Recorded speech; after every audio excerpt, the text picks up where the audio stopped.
So hello everyone, welcome back to the channel SSC hurt. आज का जो video है बेसिकली है एसएससी एमटीएस 2025 किस सब्जेक्ट में कितना पढ़ना है। जैसा कि आप सभी को पता है एसएससी एमटीएस 2022 में सिलेबस चेंज हुआ, एसएससी सीएचएसएल 2022 में सिलेबस चेंज हुआ, 2024 एसएससी सीजीएल में सिलेबस चेंज हुआ। तो सारे के सारे का सिलेबस चेंज हुआ, उसके बाद पैटर्न में बदलाव हुए। पहले होता था एसएससी एमटीएस में एक एग्जामिनेशन जिसमें 25 मैथ्स, 25 रीजनिंग, 25 जीके और 25 यहाँ पे क्या कहते हैं उसको इंग्लिश के क्वेश्चंस आते थे जो 100 नंबर का पेपर होता था। लेकिन उसके बाद पैटर्न चेंज होते हैं 2022 में और यहाँ पे पैटर्न आता है एसएससी एमटीएस में मैथ्स और रीजनिंग जो है केवल यहाँ पे क्वालिफाइंग होगा। तो इसमें दो सब्जेक्ट जो थे पहले इंग्लिश और यहाँ पे जीके, वो यहाँ पे मेरिट डिसाइड में सारे के सारे सब्जेक्ट का रोल होता था। लेकिन जब से ये सिलेबस चेंज हुआ तो इन्होंने क्या करा कि जीके के यहाँ पे 25 क्वेश्चन और इंग्लिश लैंग्वेज एंड कॉम्प्रिहेंशन के 25 क्वेश्चन, ठीक है, इनको एक सेशन में कंप्लीट कर दिया, ठीक है, और इनका समय का ड्यूरेशन दिया 45 मिनट। लेकिन यहाँ पे इन्होंने क्या करा, रीजनिंग के लिए और मैथ्स के लिए 20-20 क्वेश्चन का यहाँ पे अलॉटमेंट कर दिया और एक क्वेश्चन 3 नंबर यानी कि 120 नंबर का इन्होंने सेशन 1 कर दिया, ठीक है, और सेशन 2 यहाँ पे 50 क्वेश्चन यानी कि 150 नंबर का कर दिया। तो ये जो कंप्लीट पेपर है ये 270 नंबर का होने लग गया। जब ये 270 नंबर का पेपर होने लग गया तो इन्होंने क्या करा नोटिफिकेशन में कि आपका जो सेशन 1 है ये ओनली यहाँ पे क्या है, क्वालिफाइंग है। मतलब कि आप जनरल से बिलोंग करते हो तो आपको यहाँ पे 14 क्वेश्चन सही करने पड़ेंगे, आप ओबीसी से हो तो 12 क्वेश्चन सही करने पड़ेंगे, एससी और एसटी से हो तो आपको 10 क्वेश्चन सही करने पड़ेंगे। तो आप सेशन 1 में क्वालिफाइंग हो, ठीक है। आपके यहाँ पे 20 में से 20 मैथ सही हो जाए, 20 में से 20 रीजनिंग सही हो, डजेंट मैटर इज दैट कि आपको जॉब तब मिलेगी जब आप सेशन 2 में, जिसमें आपका इंग्लिश यहाँ पे बहुत बड़ा जो रोल प्ले करता है, इंग्लिश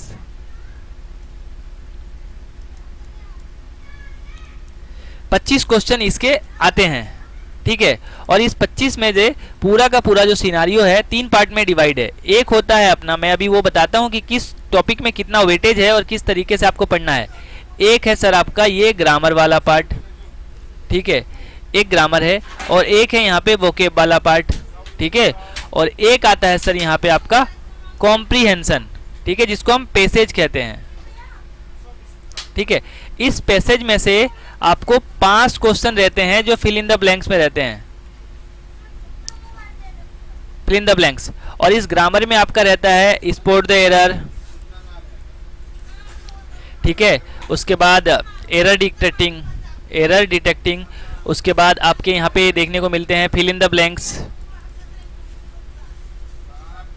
अभी मैं आपको इंग्लिश का यहाँ पे वो दिखाता हूँ, कट दिखाता हूँ, जिससे आपको जो मैंने यहाँ सिलेबस दिया था, ठीक, ये रहा सर पूरा का पूरा ये कट जो मैंने यहाँ पे 2 दिन पहले एक वीडियो बनाया था कि एसएससी एमटीएस में इंग्लिश को किस तरीके से प्रिपेयर करें, ठीक है। इसको मैं एक बार जूम इन करता हूँ और आपको दिखाता हूँ कि किस तरीके से ये वेटेज है, ठीक है। जैसा कि आप देख पा रहे होंगे यहाँ पे जूम हो रहा होगा ये, हाँ, तो ये बहुत ज़्यादा जूम हो चुका है और आपको क्लियरली ये विजिबल होगा, ठीक है। सो मैं यहाँ पे आपको बताता हूँ कि किस तरीके से इसका सिलेबस ब्रेकडाउन है। देखिए ये है स्पॉट द एरर, 4 से 6 क्वेश्चन हर शिफ्ट में देखने को मिले हैं। Fill in the blanks grammar के अंदर आता है, 1 से 2 क्वेश्चन हर में मिला है। सेंटेंस इंप्रूवमेंट के 2 से 3 क्वेश्चन, सिनोनिम्स 2, एंटोनिम्स 1 या 2, ठीक है। फ्रेज और इडियम्स मीनिंग के 3 से 4 क्वेश्चन, स्पेलिंग टेस्ट से 2 से 3 क्वेश्चन, वन वर्ड एसोसिएशन से 2 से 3 question, fill in the blanks vocabulary से यहाँ पे 1 से 2 क्वेश्चन, क्लोज टेस्ट जो फिक्स से 5 क्वेश्चन। तो आपको यहाँ पे होमोफोन्स भी देखने को मिल सकते हैं, ठीक है। और यहाँ पे एक नया इंट्रोड्यूस हुआ था कि किसी के बच्चे को क्या कहते हैं, बंच ऑफ, यहाँ पे आर्मी को क्या कहते हैं, ठीक है, क्या कहते हैं यहाँ पे जो यहाँ पे घोड़े का फीमेल वर्जन होता है उसको क्या कहते हैं, कुत्ते का जो फीमेल वर्जन होता है उसको क्या कहते हैं। तो ये एक बहुत ज़्यादा डिफिकल्ट नहीं होता है, these are the very easy points, ठीक है। और आपने अगर इन पे कमांड कर लिया तो डेफिनेटली आपका एसएससी एमटीएस का इंग्लिश का जो पेपर है, जिसमें वेटेज जो मैंने यहाँ पे सेग्रीगेट कर दिया है, अच्छे तरीके से आपको समझ में आ गया होगा। और जैसा कि मैंने बताया है सिलेबस पैटर्न के हिसाब से 25 क्वेश्चन आने हैं और एक क्वेश्चन 3 नंबर का होगा, तो ये 75 मार्क्स का होता है। वीडियो पसंद आया हो तो एक लाइक कर दीजिएगा, ऐसे ही इन्फॉर्मेशनल वीडियोस को देखने के लिए चैनल को सब्सक्राइब जरूर कर लीजिएगा, ठीक है। अब आपको लेके चलता हूँ मैं जीके के सिलेबस पे कि जीके में किस तरीके से यहाँ पे वेटेज है। अभी जीके का मैंने वो कंपाइलेशन रेडी नहीं किया है, बट फिर भी मैं आपको यहाँ पे थोड़ा सा ओवरव्यू देता हूँ जिस तरीके से आपको अंदाज़ा लग पाएगा कि पेपर में जो वेटेज है किस प्रकार से डिवाइड है, ठीक है। अब यहाँ पे जीके को 3 पार्ट में डिवाइड किया गया है। एक ये जीके जनरल नॉलेज के अंतर्गत आपका, प्लस इसमें करंट अफेयर्स है। ठीक है, करंट अफेयर्स से आपको किस टाइप के क्वेश्चंस देखने को मिलते हैं, अवार्ड हो गया, ठीक है, या फिर जितने भी अभी अवार्ड्स में कौन कौन से अवार्ड्स आते हैं, भारत रत्न के अंतर्गत पद्मश्री, पद्म भूषण, पद्म विभूषण, ये वाला पार्ट हो गया। ठीक है, सरस्वती सम्मान,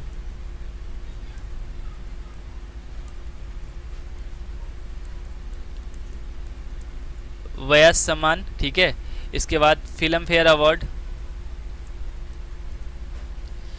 इसके अलावा क्रिकेट जगत से 2-3 क्वेश्चन देखने को मिलते हैं, मतलब कि प्लेयर से। क्रिकेट में अभी जो आईपीएल का सीज़न है, आईपीएल आपको देख लेना पड़ेगा, लास्ट टाइम भी हुआ था तो उसमें भी क्वेश्चन आए थे। ठीक है, पैरा ओलंपिक या फिर ओलंपिक, खेलो इंडिया यूथ गेम्स। ठीक है, तो ये सारे पार्ट्स आपको देखने पड़ जाते हैं। अब आपको एक मज़ेदार बात बताता हूँ कि एसएससी एमटीएस का जीके बहुत ज़्यादा ईजी क्यों हो जाता है। ठीक है, देखिए सबसे पहले अगर हम यहाँ पे बात करें, सेलेक्टिव चीज़ें आती है, सेलेक्टिव कॉन्सेप्ट, और एक होता है यहाँ पे रिपीटेड। इन सब में से आपको क्या करना पड़ेगा, बेसिकली आपको क्या है कि PYQ, ठीक है, लास्ट ईयर के जो PYQs हुए हैं कम से कम 10 PYQ आपको लगाने पड़ेंगे। ठीक है, अगर आप बिगिनर्स हो।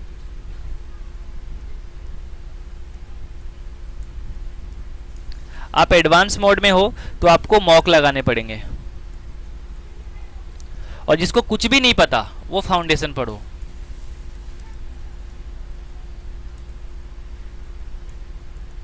ठीक है, और मेरे 100 नोट्स आपको कहाँ पे मिलेंगे, टेलीग्राम पे मिलेगा, आप एक बार ज्वाइन कर लीजिएगा,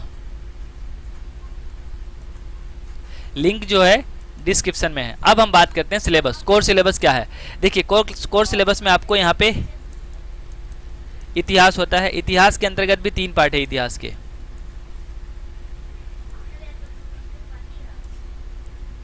यहाँ पे होता है क्या कहते हैं, सबसे पहले हम यहाँ पे प्राचीन पे नहीं जाते हैं, चलिए प्राचीन से स्टार्ट करते हैं। प्राचीन भारत,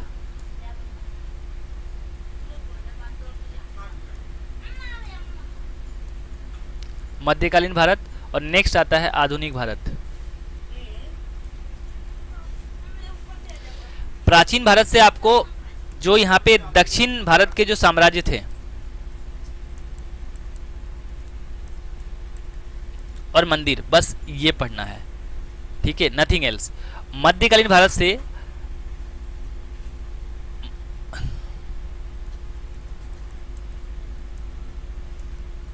आक्रमण, ठीक है, इसके अलावा यहाँ पे क्या कहते हैं उसको, दिल्ली सल्तनत। ठीक है, उसके अलावा आधुनिक भारत में 1857 से लेके 1947 के बीच में जो घटनाएं घटी हैं, जो हमारे स्वतंत्रता सेनानी थे, बस यही पढ़ना है। ठीक है, सो ये मैंने हिस्ट्री का बता दिया। अब आते हैं सर भूगोल के लिए। भूगोल में आपको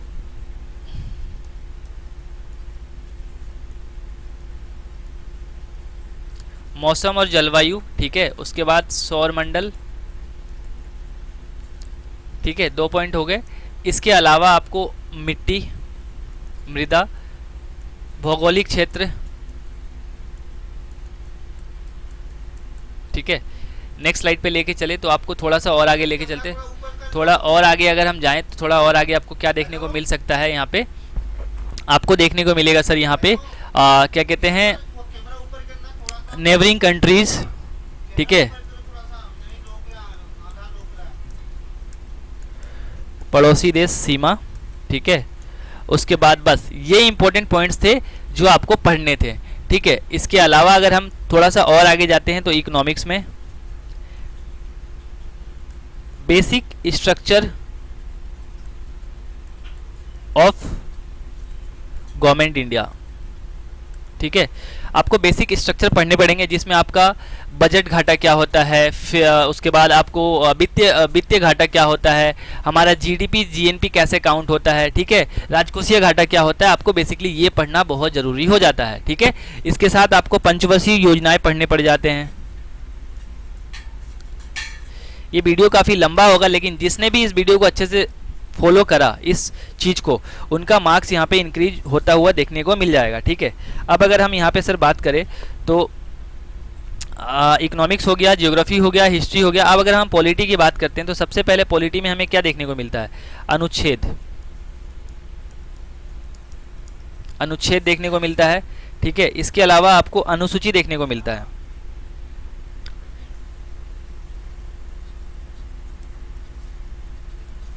अनुसूची, ठीक है। अनुच्छेद हो गया, अनुसूची हो गया, संशोधन, ठीक है। बस ये पढ़ने हैं आपको। इसमें अनुच्छेद हो गया, अनुसूची हो गया, संशोधन हो गया, और इसमें कितने भाग हैं, उसके बाद संसद, राष्ट्रपति। तो ये सब क्या है, संसद, राष्ट्रपति, उसके बाद यहाँ पे ये सारे के सारे आर्टिकल आपको पढ़ के जाने पड़ेंगे। इसमें आपको डीपीएसपी पढ़ने हैं, उसके अलावा फंडामेंटल राइट्स हो गया, फंडामेंटल ड्यूटीज हो गया। These are the important things for your examination, so you have to learn before the examinations, ठीक है। सो ये मैंने बता दिया आपको, पॉलिटी का बता दिया, इकोनॉमिक्स का बता दिया, हिस्ट्री का बता दिया, ज्योग्राफी का बता दिया। अब हम आते हैं सर यहाँ पे स्टैटिक वाले पार्ट में, जिसका वेटेज एसएससी के एग्जामिनेशंस में बहुत ज़्यादा है। सबसे पहले आपको आर्ट एंड कल्चर के अंतर्गत, ठीक है, भारत की नृत्य कला, शास्त्रीय और लोक नृत्य, ठीक है। उसके बाद म्यूजिकल इंस्ट्रूमेंट्स और उनसे वाद्य यंत्र और वादक,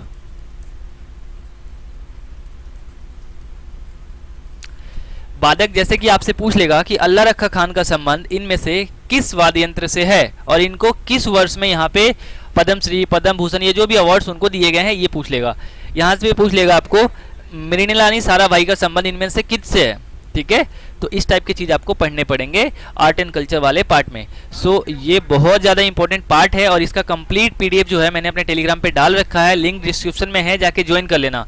इसके अलावा आपको एमटीएस की कितनी एक्सपेक्टेड वैकेंसी है, पिछले दिनों में कितनी वैकेंसीज थी, एसएससी सीएचएसएल को किस तरीके से हम अच्छे मार्क्स के क्रैक करें, how to crack ALP examinations in first attempt, इन सारे के सारे वीडियो का कंपाइलेशन मैंने अपने टेलीग्राम यहाँ पे प्लेलिस्ट में बना दिया है। So guys please watch those videos also, they will definitely help to you to crack any examinations, ठीक है ना।